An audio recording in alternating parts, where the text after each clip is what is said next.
Ask yourself the damn question. Is winning the only thing to you? Sports today are not just played on the field. They're played every day, online, all over the world, by sports fans just like you. Don't you dare breathe. That won't get you anywhere. If you don't think you're a winner, you don't belong here. The Star Fantasy League Show puts you in control of your own team. Find out who to sit, who to start, how to play, and have your daily fantasy sports questions answered with your host, Jonathan Sprung, and co-host SFL CEO Zach Stanley and Nick Steblenko. The Star Fantasy League Show is on the air now. Hello and welcome to the Star Fantasy League Show here on 105.5 The Team in Rochester. I am your host, Jonathan Sprung, joined, as always, by SFL CEO, the Deucey Moose himself, Zach Stanley. So Nick was able to pick up Niles Paul, and he was still complaining today. Okay. More complaints from him and his fantasy team. Teddy Bear 2. Woe is me. Are we going to have the adventures of complaining for Teddy Bear 2 today? I'm not really sure what he's talking about, so... Nobody will do a trade with me. Everybody's injured. I have nothing. I didn't say half of those things. All right, so I'm pretty sure since you're I on... did say half, but I didn't say half. So since you're on the show, I don't think Zach can make up quotes about you. If it's online, you can write whatever you want and make up any crap, but if you're actually here, you can refute those claims. I do refute, and I would like to say that 50% of them are incorrect. 50% of them are half true. Yes. And the other 50% are half true. Exactly. All right, does that sound about right? I mean, this is one of those interesting weeks. I don't know. Does it seem like there are more teams on bye this week, even though there's not? There's 6. Well, There's hold 6. on. You know why it seems that way? Because the teams that are on bye are great offensive teams that you generally take fantasy players from. Oh, but isn't there usually 4? Yeah, I thought there were usually 4, and there's 6 this week. Yeah. Yeah, I'm not really happy with Maybe let's try to get them out of the way early. I'm not really happy with this whole third. Well, I don't like the idea of the really early bye because, like we've said before, you don't really know what a team is like until you've seen them play basically 4 games. So guess what? They've played 3, and now some teams are just going on bye. So we'll forget by week 5 what they look like. Yeah, I mean, isn't the point of a bye to kind of give teams a rest? Give them a week off? Yeah, why do you need to rest this early? Yeah, I don't know. I always hated whenever any of the teams I liked had an early bye because that means that later on in the season when they're really banged up, then they get can't no get rest. So I would actually be really interested to see the statistics of this for teams that have later buys, how they perform moving forward going into the playoff. Like playoff teams that have late buys as opposed to like playoff teams that have early buys. Even though it's the worst when it's like week 11 and you're just like bracing, hoping your team can make the playoffs, which doesn't really happen to me too often. You're right. Yeah, you're done by week 4. It's fine. But if there's still some like hope left, and then you have to wait for that last glimpse of hope game, it's just brutal. You're like, all right, can this week just go by so that we can lose and be out of the playoffs again? You've spoken like really hard. Spoken like a true Dallas Cowboys fan. They do that all the time. It's week 12. Just come on, just lose one more. Come on. Go Bills. Yeah, great. Of course, we had to bring the Bills back into it.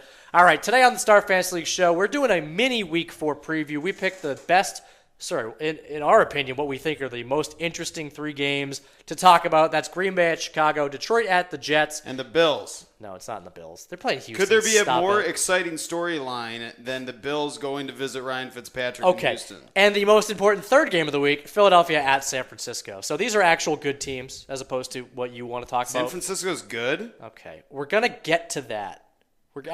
I really want to get to that game in particular because the line in that game confuses the living hell out of me. It makes absolutely no sense. Can I make a guess at what it is? Actually, you know what?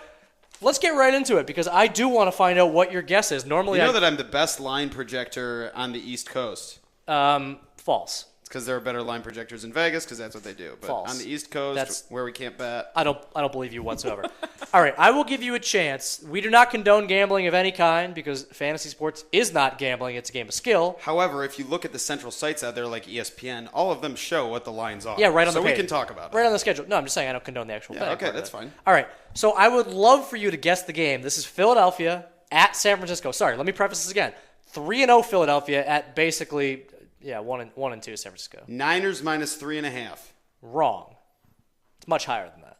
Niners minus 6? 5.5. Does that make any sense to you? That means on a neutral field, no. No, I don't accept this.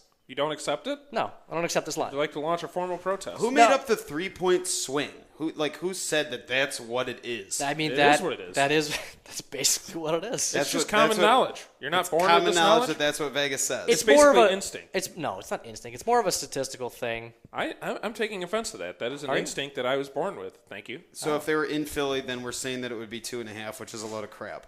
It's my 7.5 no, cents. It would be a 6-point swing. Oh, a 6-point swing. Yeah, so it would be Philly So by the a half three goes. point. So It'd the be three Philly goes by a half back point. to even, and then it goes up 3. That's what it is. Yeah. That's the way That's it goes. what a 3-point. That's what a 6-point swing would be. That makes sense. Okay, right? fine. Math. All right, so let's talk about this actual game. I disagree with this line Bourgeois, but wholeheartedly. I honestly think Philadelphia can win this game. Anytime you see a line that big, I would take the underdog in this game. Sure. I mean, I think one of the major factors is it always comes into play when a team from one coast goes to the other. I think that does factor in because travel plans, they don't always work smoothly, and guys have jet lag. They don't get into their full routine. So I definitely think that factors in. And Zach is looking at me very, very strangely right now. I'm not really sure. Don't these teams have chartered planes? Yes. Oh, yeah. Because that Are doesn't. they walking because through? that are they mitigates walking everything. through the airport? You do realize trying that to get to their terminal. Even people who take private jets still get jet lag because they're on a jet. That just mitigates everything, right? The fact that they have their own He travel said plans. travel plans. It is. You have to get up. You have to take the team charter bus to the team plane and travel. It's not like you just get beamed there. on a luxury plane. Okay. Have you ever traveled before for sports? You know what the rumor is about the Packers plane? That it's like freaking Air Force One. That's what the rumor That's is. great. That's awesome. I was born with that That's knowledge. awesome. But the fact is that you still have to travel, and you still have to take into account a 3-hour time change. A lot of things happen that way. All right. A lot of negativity. Okay, well, can I have to happen. do that at the end of this week. I can definitely go out and play whatever sport I want to after that. Yeah, All right. At a pro Sounds level, I'm good. sure you can, Zach. We'll- All right, we'll see. we have to talk about the fact that Philadelphia hasn't played anybody yet. I think that's part of the reason that nobody's kind of buying into this team yet. They played Jacksonville, Indianapolis, who could be good, but also kind of gave away that game, and then Washington, who I have no idea yet. Yeah, I don't know. I think that 2 out of 3 of those are pretty solid, especially Washington. That game was a really good game, and the Eagles had to claw their way to a win there. So, I mean, I don't count Washington as a bad team there. And I didn't say they're a bad team. Indy should be a great team this year, and they are still trying to find their identity offensively. So. I think that the Niners are going to win this game. I really do. I think they're going to bounce back. I think that the Eagles' defense has been so incredibly suspect. It's crazy. I don't even know if you can call them suspect. I'm impressed. They went from 32nd overall last year to 26th this year. Good job, guys. There you go. No, I think one of the biggest factors is the fact that the Niners have lost the past 2 games that I think they were expecting to win. They basically had that game won, that Chicago game won. Yes. They had it won, and then Jay Cutler said, nah, I'm not cool with that. Yeah, and the Chicago game, it was like the Niners should have won, but then in the Indy game, it was like Indy should have won. Indy should have won. Indy had that game. I don't want to bring that up again. All right, let's move on. Let's talk about Nick's number 1 game of the week, which is obviously Detroit. No, it's not. It's Green Bay, Chicago. I Green don't Bay, understand Chicago. those jokes. I just don't get them. Yeah, what was that joke? I was It's joking. Detroit? What does that have to do with it? He's trying to make Because they fun of me lost because to I'm a Detroit, Packers or fan I or don't something. know. I don't get it. Okay. I'm not Well, sure. because the other game was Green Bay, Chicago, so I couldn't have gone to another game. Obviously, it would be Green Bay, Chicago. Well, it's the oldest rivalry in the game, and this is actually I'm not very optimistic about this game. Is this the I'm most- usually very optimistic about our chances against the Bears. Really not this time. Have you ever seen a higher over-under in a Green Bay-Chicago matchup? 50. These two defenses are usually pretty solid. They have these not over the last 3 or 4 years. I mean, that is true, Well, but they usually have 3 these. years. They usually have these pretty nice little tight matchups, right? They're not like 28 to 27 or something. I would reference last week against Detroit, except for the fact that Green Bay looked atrocious. So Yeah. I mean, like Green Bay to absolutely decimate Chicago's defense in this game. Well, yeah, okay. No, they don't need to decimate them because they're already decimated. They don't have anybody. They'll lay them to waste. Yeah, Well, but can Aaron Rodgers actually take advantage where Geno Smith basically failed last Well, week? the fact that the Jets were able to still have a decent running game against the Bears with Eric Decker injured and Geno Smith throwing interceptions all over the field, then these are great little jabs. You guys are getting them in. Yeah. You're doing a pretty good job. I really think that Eddie Lacy's going to have a good game. That people shouldn't be selling low on him, And if you hold on, then Aaron Rodgers is just going to torch this secondary that might as well be a tertiary. Remember how Nick going into the season? Great. Nick actually said this before the season. He said Eddie Lacy's going up against 3 top defenses against the run. I actually have the stats. You said this before the season. You didn't have any numbers to back it up yet. You just knew based on the teams. All right, Seattle, first game of the week, 5th rush defense through 3 weeks. New York Jets, number 1 rush defense through 3 weeks. Detroit, 2nd rush defense through 3 weeks. If you're selling on Eddie Lacy, you have no idea about fantasy football whatsoever. Yep. I couldn't have said it any better. John, you did, or you already said it. This is great. John is just making me feel like a great guy right now. Well, I mean, when you do come up with such a great commentary on a player, I have to back it up. I have to give you props. Why don't you propose a trade for Eddie Lacy? Okay, I've tried that, and nobody wants to talk to me for some reason. I come up with these reasonable offers, and I'm always willing to talk. Serious about question: does the offer involve Eli Manning? No, then it's not a good offer. No. I don't want to hear about it. 2 rings. The thing that I'm worried most about in this game, though, to be quite honest, is going into Chicago. I think Green Bay, they've been on top of this division for the past few years now, and the one time that they have trouble is when they have to go into another opponent's building. They find ways to win games, but this one just seems like something's not right in Green Bay right now. Their defense is horrible. I hate their defense. I think that they need to change everything there. And the Bears have a lot of weapons on offense, so it does make me very nervous. Yeah, we're definitely going to talk about weapons as the show continues because we're going to be breaking down half of the slate for Week 4 from a fantasy perspective, and I think this game is going to be on it quite a bit. One thing I will say is Jay Cutler has terrible, terrible games against Green Bay. He has horrible numbers against them, so don't be surprised if he doesn't do fantastic, but this defense is not good. Quickly, before we move on, let's talk about the other game that's interesting this week. Detroit against the New York Jets. The Jets, this is a number 1 versus number 2 overall defensive matchup. If you went into the season thinking that, you wouldn't have picked these two teams, right? No, I mean, mean, the Jets? Not their secondary just because, I mean, they're still young, but now they're banged up, so it makes it even worse. From a run stance, they both had they have great defensive lines. Yeah. The reason I think this game is interesting is because the Jets have literally had to play Green Bay and Chicago within the past 2 weeks, and I'd like to see if Detroit can hold up their end of the bargain, kind of, and really take the next step. Because that's the one thing that this division has always seen over the past few years is that Detroit, for whatever reason, they can't get over the hump. So this is a game that they should win handily. Here's my question. Who do you think wins the battle of the line between the Jets' number 1 run, or I think their number 2 run game, against Detroit's number 2 rush defense? Like, who wins that battle? Wait, what? Jets rushers or Detroit's running front line. 7. Okay, their offensive line. I think their offensive line will win that battle. I really do. I love their offensive line this year, and I think that Chris Ivory's running like a beast. I have to agree, but then when you take this game to the air, it's all over. That's true. I do love that you had to get one more jab in on old Gino. What are you talking about? No, I'm just boosting up. Stafford. I'm just boosting up Stafford. He's a stud. Yeah, sure. That's what we're doing, huh? Yeah, no, we're talking crap about Geno Smith. God, get in line Throw here. another pick, Gino. Coming up after the break, it is time for no more Geno Smith and all about John Old's mailbag. And you're listening to the Star Fantasy League Show on 105.5 The Team.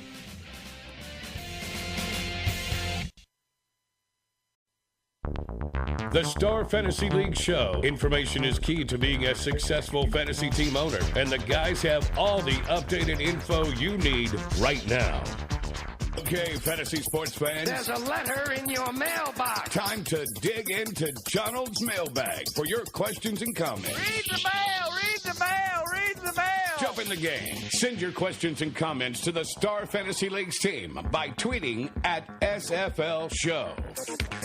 Welcome back. It's time. You heard the music. It's time for John Old's mailbag. That's all I care about. That's all I care about in life. I know, because it's all about you. I mean, one day we might accidentally have Gino's mailbag or something like that, but he might miss send. I don't even understand how you're. That's the worst insult I have ever I was about heard. to make the joke, and he cut me off. I was going to say he'd miss sending it. Well, your punchline was ill-timed. I didn't get to the punchline. Exactly. That's why it's ill-timed. Wow. You stink, man. I was going to say he would miss sending in all the questions because they got intercepted, but sure. You don't get to shoot the pun in after you miss the timing. That wasn't a pun. That was just a terrible joke. timing. So what do we have here? Anything? What do we have? Actually, Today on John Old's Mailbag, nobody has sent in an SFL show on Twitter. Nobody sent in a question. That's not true at all. We get plenty of questions, but we would still like your questions at SFL show on Twitter.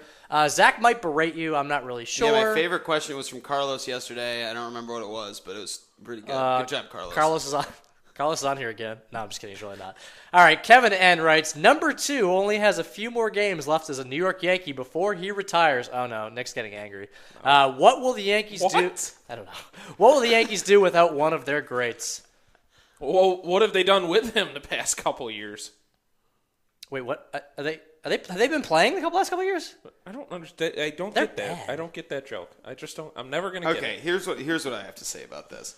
Okay. Derek Jeter, despite the fact that this team is not going to the playoffs, hasn't really been going to the playoffs, and kind of is in a big lull right now in terms of their talent. Derek Jeter is the leader of this team. He is the head of this organization. He is the guy that everybody looks at and everybody signifies as what the Yankees stand for. And that is going to be gone. And they are going to be left with a team that doesn't have it all on the field, that isn't that talented, that spends a lot of money, and that needs to completely rebuild. So let me ask you something. You said that Derek Jeter signifies what the Yankees stand for. What do the Yankees stand for? Oh, no, this is good. I'm interested to hear what this is. I know what Derek Jeter stands for, and I have all the respect in the world for Derek Jeter. But I don't think the Yankees are led by him anymore. I don't think what he does translates to what the rest of the team does anymore. That type of play, the Derek Jeter way of life or way of playing, went out the door when George Steinbrenner passed. Derek Jeter is the Yankee that everybody waited 30 years for. That doesn't mean the rest of the team follows suit and plays that way. That's fine. If the rest of the team actually took after his leadership, I might have. You don't think Brett Gardner takes after his leadership? Do you think the entire team as a whole takes after Derek Jeter's leadership? I don't think Mark Teixeira could take care of anybody right now because he's not doing anything. He's awful. Is the answer yes or no? I think it's no. I think this team does not do a good job of following their leader. Nick, here's my question. Do you think that has something to do with the fact that this whole A-Rod scandal has been basically a black cloud over this franchise for the past 4 seasons now? It's always been a question. It's always been a story. Is he going to play? Is he injured? Is he on steroids? Do you think they had the two of them butt heads? Do you think, given the injuries that they had this year, that they had enough talent or didn't have enough talent to be 4 games out of the wild card? Okay, rephrase your question. Do you think that they should have been 4 games out of the wild card or not? Do you think the team had that much talent on paper given their injuries to be that good? I think that if the pitching staff had not been so decimated, that's then the point. They would. But that is the point. Yeah, quick name 3 of their current starters. What? Name 3 of their current starters. Brandon McCarthy, Derek Whitley. I don't know. Crap. Isn't it Chase Whitley? Chase Whitley. That's wow. Right. I don't know. That's how decimated. Okay, that you can. No. Listen, all I'm saying somehow is somehow they managed to be relevant with that type of team. That's good. So good for them. What are you talking about? There had to be a leader. out there. I'm talking about what does this franchise actually stand for?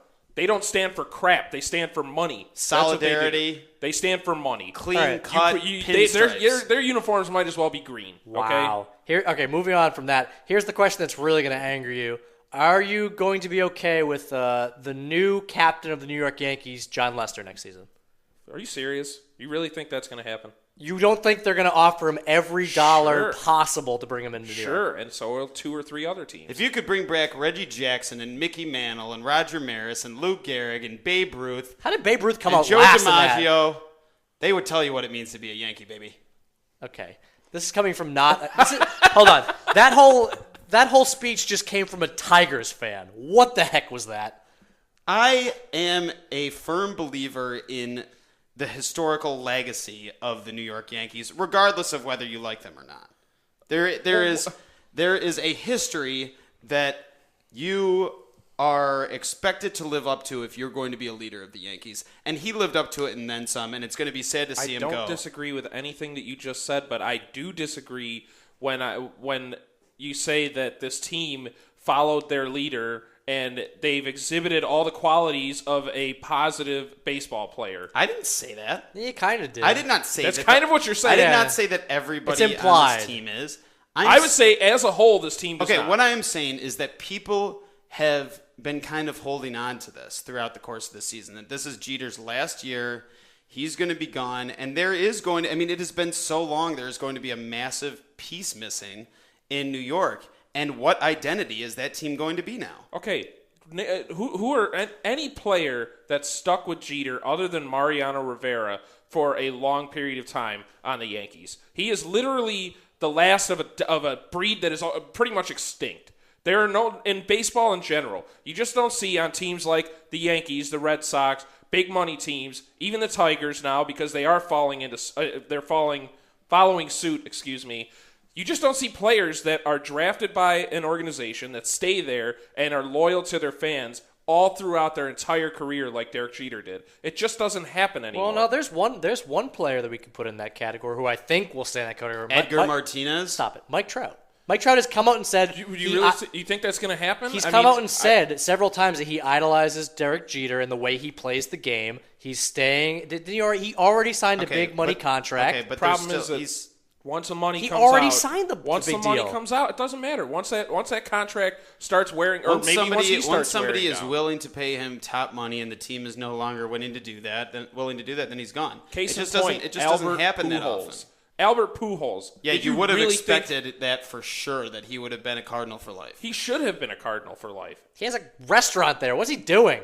God, You know, I Albert. just don't think it happens anymore. So I guess my knock is not necessarily just on the Yankees. It's really on the league as a whole. You just don't see a Derek Jeter anymore. I mean, who thought Jim Thome would ever leave Cleveland? Stop it. Oh, my God. All right, quick question. Who do you think's the next captain of the Yankees? You think they're even thinking about it right Brett now? Gardner. That wouldn't be surprised. That sounds about right. I think he puts the kind of effort onto the field and has the talent, rising talent, if you will. He's still quite young, that he could be the guy. Can they nominate a ligament for the captain of the team? Because I'm sure one of Jacoby Ellsbury's non-functioning body parts would be great as a captain of that team. Why? I don't understand. Jacoby injures himself in weird places every single season, how does shoulder injury, knee injury. How does his injured shoulder lead the Yankees?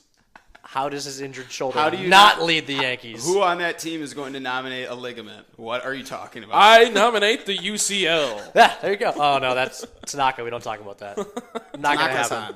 Yeah, there we go. I haven't said that in months. All right, we got to move on. James S. writes, with both Teddy Bridgewater and Blake Bortles thrust in the spotlight as rookies, which situation would you consider a better one for future success? For future success? Future, as in I don't moving think forward. either of them are close. Yeah, not right now. I mean, not right now. I would say Blake Bortles. Yeah. I think he has the tools to succeed, and I think that he has a young group around him that they can all grow together. I mean, I said that before the season. I just don't understand why they didn't just say, we're going to stink this season, so why don't we just stink as a group and try to learn how to play good football? I never understood the whole thing. Like, okay, you got a franchise quarterback. You know your team is young and not winning. Why do you need to say, oh, well, we want to win now? What are you winning? What is the point of any of that? What I will say is that the ideals that we share on that, they're actually kind of new ideas, just because back maybe say even 20, 30 years ago, if you got drafted as a rookie quarterback, you sat on the bench. You didn't just step right into the game. Your boy, Brett Favre, right? Yeah, well, no, I mean, he stepped into the light because somebody got injured. That makes sense. I mean, I'm just saying. I mean, the way that we think of it was more common then. Yes. So I mean, I think that it's a good way to go, though. I really do, because there's such a high turnover in the NFL. Guys, you have a career of 3 years on average, unless you're a quarterback that doesn't get hit. So I mean, I just think you need to put him in there. I think he needs to learn, and I think that he has the best chance at future success. My big confusion's in Minnesota. I know the Adrian Pearson thing has kind of thrown this team for a loop. It's kind of ruined their season, basically. But I didn't think this team was good going into the season. They got into the playoffs 2 years ago, literally 100% based on what Adrian Pearson did. 2,000 overall yards is pretty impressive. But I mean, did they think they had a chance this season, especially in that division? Did they really think they were going to win like 9 or 10 games? Everybody has a chance at the beginning of the season. Everybody is supposed to think they can win 9 or 10 games. But realistically, I think they could have. I think that they were excited about what Cordarrelle Patterson was going to be able to do this year. I think they felt like their defense might improve, and I particularly think that they could, just as they always have, rely on Adrian Peterson, and that did not happen. He is gone, and that is going to single-handedly ruin their season. There's no any way chance that they had was the fact that arguably the best player in the league is on their team. And that's over. And so now they have nothing. And now they're not very good. I mean, without Adrian Peterson, wouldn't you have thought that they would naturally turn to Teddy Bridgewater? Because, again, Matt Castle, not a proven, he's going to go out there and get you a bunch of wins. That's his thing. If you don't think he's going to be your future quarterback, why not turn over the reins, especially you're not going anywhere? Well, I think Zach said it pretty well. I think they did have a chance to win games. Now. I think After the Adrian Peterson after thing. 2 or 3 weeks, yeah. and we have to remember that this was just week 3. Yeah. So if you're looking at your team as 2-1 potentially because they won that first game against St. Louis, then you're still in this and you're going with the guy that's best for you. Maybe Adrian Peterson's going to come back halfway through the year. But I mean, who knows? But at 1 and 2, are you really out of it? No. So Matt Castle is just not that good. He's just not. So now they don't have a choice. Now they really don't. Yeah. So I think that's a better situation for the future of the organization is that they don't have a choice, to be honest. Because even if they were able to be in play for a spot, they probably wouldn't get it, and then all of it would be for naught, and then he would have no experience going to next year. You know what's really sad? Is that the best case scenario for a franchise not having a decision? It just happened. Matt Castle went down. Teddy Bridgewater, the only choice. Blake Bortles, we had to make a decision on him. And it just basically ruined Chad Henne. He's done. Right? Teams that are desperate to look mediocre in front of their fans. Yeah, that sounds about right. All right, coming after the break, we are doing a mini fantasy breakdown of Week 4 of the NFL season. And you're listening to the Star Fantasy League show on 105.5 The Team.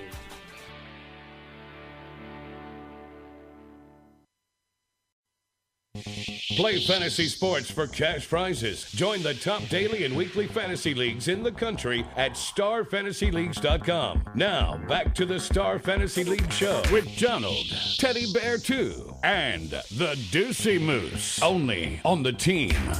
We are back on 105.5 The Team in Rochester, and it's my favorite part of the week. We get to start looking forward to the next week of football. Zach, you made it through, sort of. I thought your favorite part of the week was every day for Donald's That's mailbag. exactly what I was going to say. You said that earlier in the show. But no, my favorite part of... No, stop it. That's my favorite part of the show. My favorite part of the week is looking forward to football. Stack of the week. No, it's not Friday. How do you not know the makeup of this show yet? You've been on this show since, I don't know, almost 2 years now. Oh, you run it. I'm just here to provide some personality and flair. He admitted people it. Listening to us right now? No. If you're listening right now, $100 to the first person that tweets Zach sucked. No, I'm just kidding. Oh, he said it. He said it. Hold him to it. All right, that's coming out of your At pocket. SFL Show. It's coming out of your paycheck, Ready? boy. Wait for it. Hold on. We're waiting on the air. Anybody? No, I don't have any tweets. Sorry. Didn't happen. Doesn't count, right? They'll come in. All right, so what we're doing... You'll owe $600. Great. We're breaking down Week 4 for fantasy purposes because we are Star Fantasy Leagues, and that would make sense, right? StarFantasyLeagues.com, play some daily fantasy football. Yeah, possibly. I've been all over it this year. Daily fantasy football just gets better every year. There's so many different ways that you can look at it and strategy that goes into the different types of contests that are available. I'm all over it. You know what? Speaking of that, I actually wanted to get some quick general strategy out of both of you. What's the biggest difference when the buys start? Because we automatically just pull away 6 teams out of this right away. So you have a smaller pool of players to pull from. So what are we looking? Because your options are severely limited. I feel like my chances go up, to be honest, when there's less players out there. I mean, sometimes I'll play a Sunday and Monday game without the Thursday game, whatever, the different types of games that you can play. But anything that can limit the players that everybody has available to select, I feel like I have a better chance of bringing it down and finding the core of those players that I really want on my team that I think are going to perform the best. Sometimes when you have the full player pool, you have 9 wide receivers that perform along the same lines, and whoever you have in there doesn't provide a big advantage. I was going to actually say the same thing. I don't know what the statistics are, but I have to feel like the odds of you actually finding the right guy go up when you have a smaller player pool. So, yeah, I mean, I think that your first move needs to be that you have to find the value play of the week, whatever it might be. You know, it could be a guy that's sitting at the minimum, but it could be a guy that could be somewhere like around 5,000-6,000. I think you really got to find that guy and then work off of that. It could be Donald Brown. I don't know. If you find the best value play of the week and he just blows up, the rest of it's going to be gravy. Yeah, that was on Friday. My quote-unquote winner of the week was technically my value pick, Pierre Garçon, and he went nuts. Yes, so he did. if things like that happen and you get a guy who you think is going to be great, who's severely undervalued, that's going to basically win you your week. Yeah. All right, let's get into it. We're talking about 6 games today, 7 games tomorrow. Let's start out with my game, Tampa Bay at Pittsburgh. This game's a joke. Tampa Bay is bottom 3 team in the league right now. They can't. Yeah, they are. I mean, we'll see. I don't know if they played that game on Sunday, I don't know that Tampa Bay would have given up 56 points, because I think they would have had a little bit more time to game plan against the Falcons. The Falcons still would have won handily, but I think this is going to be interesting. I think the Steelers need to make sure they don't take this game lightly. Well, that's why I actually think this is going to be an interesting fantasy game, because Mike Glennon is a capable quarterback. For the minimum on StarFantasyLeagues.com, I think he could be a sneaky value play that could get you a lot of the big names and your top players in your lineup. Honestly, I could see this game being like 23-20. It wouldn't surprise me at all. No, exactly. But it's just, I think it has a lot to do with the fact that the Bucs got demolished last week. Yeah. So, but I do think that their pass defense is pretty weak. So I think Pittsburgh? No, the Bucs. The Bucs I would say just Pittsburgh is pretty awful too. Right now they're technically 12th against the pass, but Ike Taylor is out of this game with a broken arm. He's out for but the Bucs are foreseeable just future. miserable. They had a couple matchups early on that just kind of teased us because they weren't really going up against anybody. Yeah, And that's then true. they actually had to face an offense and they got torched without Roddy White. Yeah, that's true. Who was it? They played St. Louis, so they had Austin Davis, and then who was their first game? Carolina. And Derek Anderson was their Derek first Anderson. game. Yeah, Yep, there you go. Yeah. Yeah, so I mean, then they face a real quarterback and they get crushed. So I mean, Ben could honestly in this game. I like all of Pittsburgh. Le'Veon Bell, I still think is undervalued at just around 16,500. Antonio Brown's just under 17,000. He could be the top play of the week every single week. Antonio Brown is a great pick this week. I've got my eye on him. I think Vincent Jackson could have a big bounce back week this week because no top cornerback for Pittsburgh. Him and Mike Glennon actually had some decent chemistry last season together. This is a different quarterback. Yeah, but I thought Ike Taylor wasn't doing that well in one-on-one coverage. I thought he was actually a pretty weak cover corner. He's old. Yeah, he's pretty slow. Who was McCown throwing to? I didn't even know what was going on. Neither of those. Yeah, neither of the top wideouts had like any yardage on this team. But But VJX got in the end zone. Yeah. So that kind of saved anybody that had him on their season long. What about Roethlisberger just under 15,000 now? I mean, that could be a pretty valuable pick right there. Yep. Yeah. If you're not spending up, a lot of the top quarterbacks are just trending upwards around 20,000. So if you want to save, like we said, Brady last week was around 15,000. I like that 15,000 number for a value quarterback a lot, especially this game. I think it's going to be put some points up early and move on. He could definitely have a top 10 week for sure. All right, let's talk about a game I think is going to get most of our attention this week. We'll spend some time on it. Green Bay and Chicago. I think this is probably going to be one of the more interesting fantasy matchups because I think a lot of people will be picking from this game. I think you should avoid this game. Really? Yeah. You think it's going to be one of those old school knockdown, drag out, like Why? slow games? It's a divisional matchup. These So? two teams always play each other hard. The year Green Bay went 15-1, they played the Bears in like week 3 or 4, and the game ended up being like 20-13. And I really don't. It does not surprise me. They've had some high scoring games. What about the one that got Green Bay into the playoffs? What was the score of that game? It was 33-28. Okay, that sounds good to me. It was at the end of the season. These are two and the beginning these are of the two high powered offenses whose defenses have shown nothing. Yeah, there's a formula there. It doesn't. Okay, but hang on a second. There's a difference between playing an out of division opponent and having a crappy defense and having an in game or an in division opponent. Yes, it is because you know the other team. You know them very well. No, they actually don't know them because none of these players in Chicago were on the actual team when the season started. There's like 2 practice squad corners in this game. One safety. I'm not talking about the players. I'm talking about the game plan. Yes, okay. I'm talking about the game plan. All right, so I'm going to go with the practice squad guys on the secondary for Chicago. The over under of 50. Okay, so we're talking. Okay, so we're talking about daily fantasy plays, are we not? Yeah. Yeah. So you're gonna take Aaron Rodgers at 18,000. No. Nope. Yeah, actually, no. I am considering that. Okay. I think he's undervalued at 18. Yeah, so do I. Most of the top quarterbacks are over 20. Okay, and you're gonna take Brandon Marshall over 17. No, I'm taking Jordy.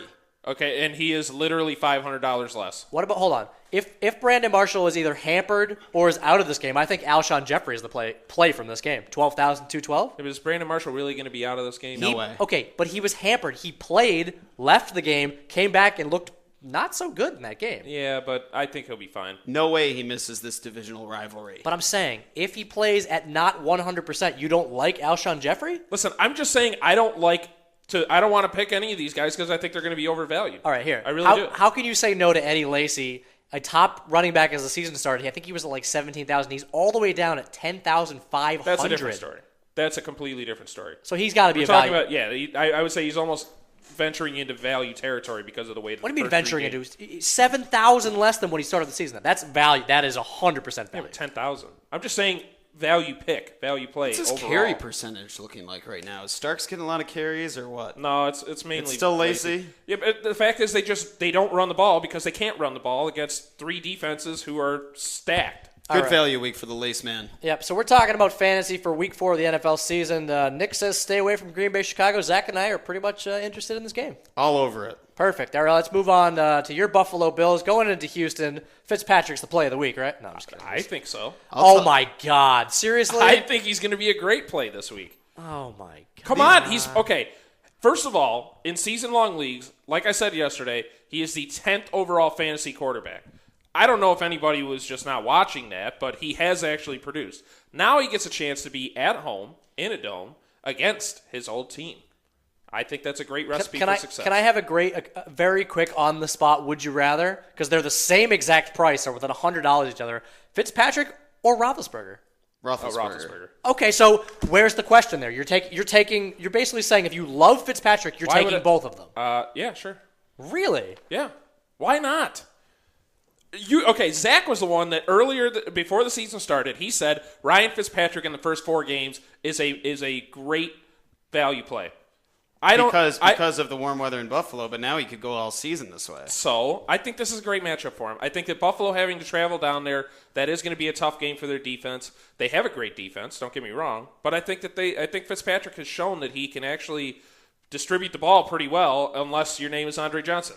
I think in 50-50s and heads-ups, there's a good chance that I'm going to put in Spiller and Fred Jackson because what Rashad Jennings did to Houston last week was ridiculous, and I think they could just get dominated on the run all game long. It's going to be run-heavy all day, I think. Can you do me a favor, especially though? after their regret from last week on how they... Can you do me a favor, though? Can you talk to your boy Doug Marrone and teach him how to run out of a power formation, for goodness sake? It's actually Nathaniel Hackett that I have to talk to. Talk to Nathaniel Hackett, then. Anybody interested in Sammy Watkins in this game? I think this is a pretty decent... Because Eli Manning made that defense look a little foolish last week, which was kind of strange for Eli Manning. He did, but he also got to do that at home.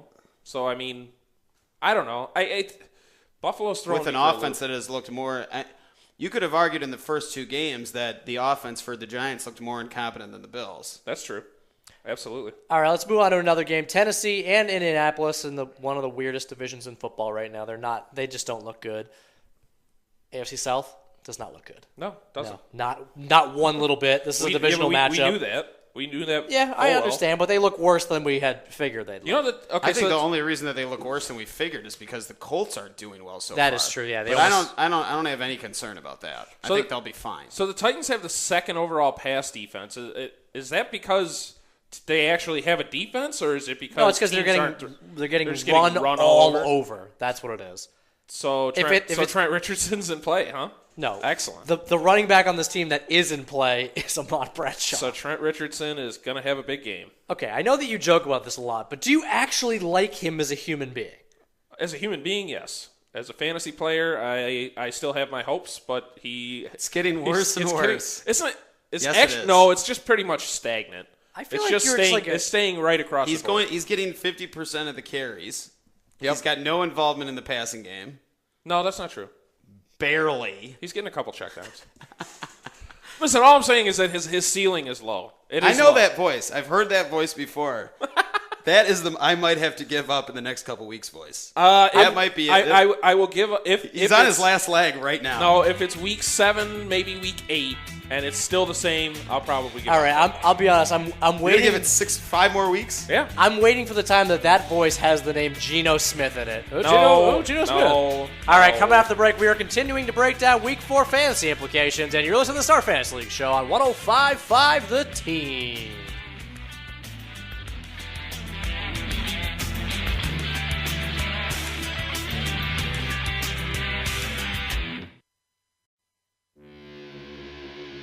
You're listening to the Star Fantasy League Show. Contact the StarFantasyLeagues.com guys via Twitter at SFL Show. We're back on the Star Fantasy League Show, and we are not yet done breaking down the first half of games for Sunday, Week 4. I love football. I do too. How do you not like football? It might be... Every week's another chance to get it back at StarFantasyLeagues.com. Wow, you are just the promo master on this show. You want to give them the bonus code, too, so you can just take all my job? I don't need to work anymore. It's fine. We'll match your bonus up to $2,000 if you use the bonus code FREE14. That's FREE14. What else do you get if you use that bonus code? An $11 whatever. Credit directly to your account. See, he tries to steal my job. Excellent salesman. He tries to steal my job, and he's like, oh, I forgot the promo. But don't forget about the $500 free roll open to all members regardless of deposit. Or age, creed, or location. Except if you're in one of the bad states on our site. Or if you're under 18. I said age. That was age. I said age. I thought you said open to anyone or age, creed, or whatever. This is getting out of control here. Creed? Why aren't we letting people in with their creed? Oh my God. I love that he had to break down that I said that. Yes, that was a joke. It was a joke. Ha ha ha ha ha. We're not talking about it ever again on the show. But we do have $15,000 in guaranteed prize pools. I believe that's up since last week. That's one of our biggest of all time. Yeah, were you not here? I kind of just threw extra money to the site. I'm sorry. It's all right. I do create the tournament schedule. I apologize for just throwing random money everywhere. It happened. Well, it'll cost us, but yeah, we gotta give the people what they want. Exactly. It'll cost us, but it'll benefit you. So play on StarFantasyLeagues.com for Week 4, right? Week 4. By you, do you mean Nick? God. No, I don't. Why would I mean Nick? You know Nick likes to get in on the tournaments. Yeah, he's not allowed to. Not allowed to. Don't do it. All right, we were talking about Tennessee, Indy before the break. Do you seriously want anybody from this game? Anybody interested? No. Yeah. Really?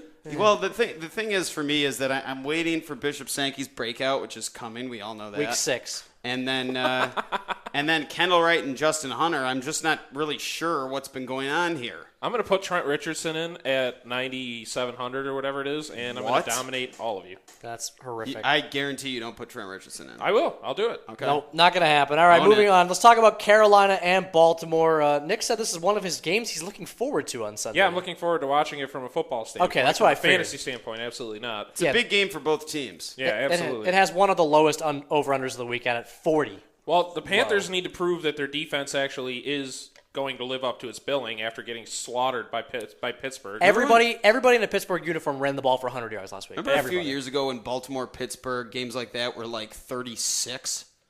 You really don't see that anymore just because there's so much more passing going on. Yeah, because you can't breathe on a receiver. Not even allowed. No, you're allowed. That's the one thing you are allowed to do is breathe on the receiver. Okay. You're allowed to Lance Stevenson them. Yeah, that does sound about right. The one guy I like in this game, and I will like forever and ever, is Kelvin Benjamin. He's the real deal.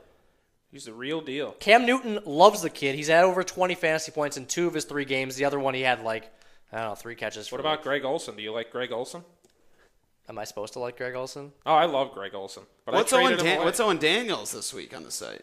I'm sure he's pretty inexpensive. Another guy that's inexpensive is Lorenzo Taliaferro. Are we on the train yet? Yeah. No, I'm definitely on the train. I think that even if Bernard Pierce is able to play this week, he is worth a look. But you never really know with this guy that's just really getting into his groove. He's more of a guy that I would hold on to in season-long leagues and wait for the big game to come. Owen Daniels is 5,800. Which is a really, really good value play, I think. Yeah, that's not too bad if you want to technically punt the tight end position and not really spend up for one of the big guys. I don't think that's a punt. No? You think he has a ceiling there? Well, he did a lot of work around the goal line. Yeah, that is true. All right, play Week 4 at StarFantasyLeagues.com. We got $15,000 in guaranteed prize pools. I think that's the most we've ever had. I can't recall any more than that. And use the bonus code FREE14, FREE14 for 100% deposit bonus to $2,000 and an $11 credit directly into your account. Man, we are just giving it away. FREE14. That is right. And if you aren't on the Lorenzo Taliaferro bandwagon, seriously, you need our help a lot more than you think. Take it easy, guys.